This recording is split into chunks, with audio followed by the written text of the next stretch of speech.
Good morning દોસ્તો. રાણીપની અંદર પણ રિઝલ્ટ બહુ જ સરસ આવ્યું છે.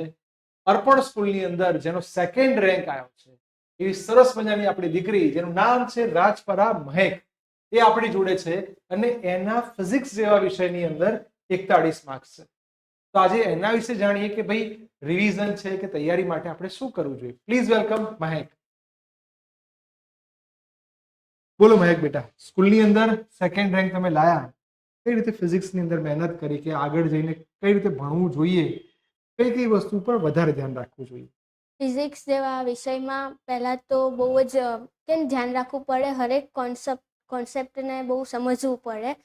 એમાં ગોખવાથી કેમ અત્યાર સુધી કરતા તેમ ચાલે નહીં. બહુ અને સરસ વાત કરી કે 10મા સુધી કદાચ એવું બને કે કોઈ ટોપિક ગોખી માર્યો હોય, પણ દીકરીએ બહુ સરસ રીતે વાતચીત કરી કે હવે 11-12 સાયન્સની અંદર ગોખે નહીં ચાલે. નહીં.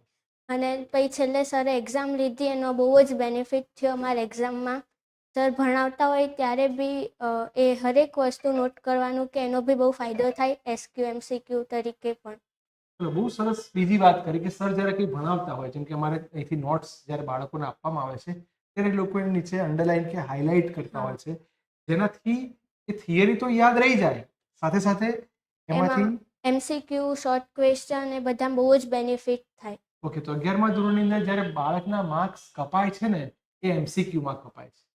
તો એ બધી વસ્તુની અંદર માર્ક્સ આપણે લાવવા માટે શું કરવું? તો દીકરીએ બહુ સરસ વાત કરી છે આપણને કે ત્યાં અંડરલાઈન કરી દેવી જોઈએ, હાઇલાઇટ કરી દેવું જોઈએ, એટલે થિયરી તો યાદ રહેશે જ, સાથે સાથે MCQમાં પણ ભૂલ પડવાની શક્યતાઓ ઘટી જશે.